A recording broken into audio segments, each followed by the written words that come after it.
देखिए, अगर आपके शरीर की गंदगी साफ नहीं हो रही है तो आप लाख अच्छे से अच्छे चीजों को खा लीजिए, उसका फायदा आपको मिल ही नहीं सकता। और जैसे ही आपके शरीर की गंदगी साफ होती है, आपका पाचन तंत्र बहुत तेजी से काम करने लगता है। शरीर के अंदर पहले से ज्यादा ताकत महसूस होने के साथ साथ चेहरा साफ होने लगता है। वजन बढ़ाना और घटाना आसान हो जाता है। पिंपल, दाग धब्बे, एक्ने जितने भी कुछ हैं वो सब कुछ ठीक होने लगते हैं और कई सारी गंभीर बीमारियों का होने का खतरा जड़ से खत्म हो जाता है। तो हम लोग सबसे पहले बात करते हैं कि हमारे शरीर के अंदर गंदगी जमा कैसे होती है। तो देखिए, हम लोग जो भी खाते हैं वो आहार नली से होकर पेट में पहुंचता है, जहां खाना टूटने के बाद छोटी आंत में जाती है, जो कि बाद में मल के रूप में हमारे बॉडी से बाहर चली जाती है। लेकिन इस प्रक्रिया में सबसे ज्यादा गंदगी हमारे आंत में ही जमा होती है। अगर हम लोग अपने आंत को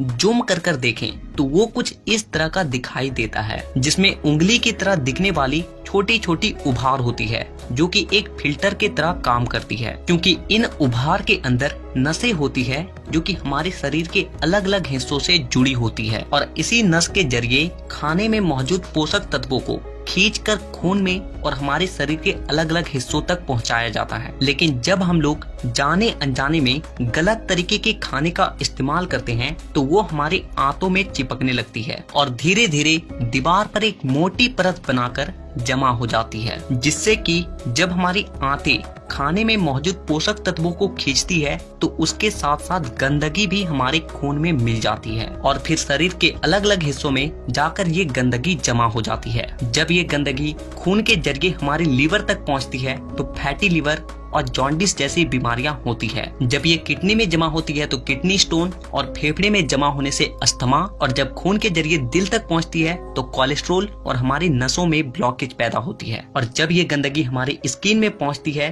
तो दाग धब्बे, खुजली, एक्ने, पिंपल जितने भी इस तरह की समस्या हैं सब होने लगती है। और इतना ही नहीं, जब ये गंदा खून हमारे पूरे शरीर में फैलता है तो हमारे शरीर का जो हार्मोन का संतुलन है वो भी बिगड़ने लगता है और जिससे कि हमें और भी जानलेवा बीमारियां होने की खतरा बढ़ जाती है, यहाँ तक कि कैंसर भी। बस आप इतना समझ लीजिए कि शरीर में हर छोटी से छोटी बीमारी और बड़ी से बड़ी बीमारी शरीर के अंदर गंदगी जमा होने की वजह से ही होती है।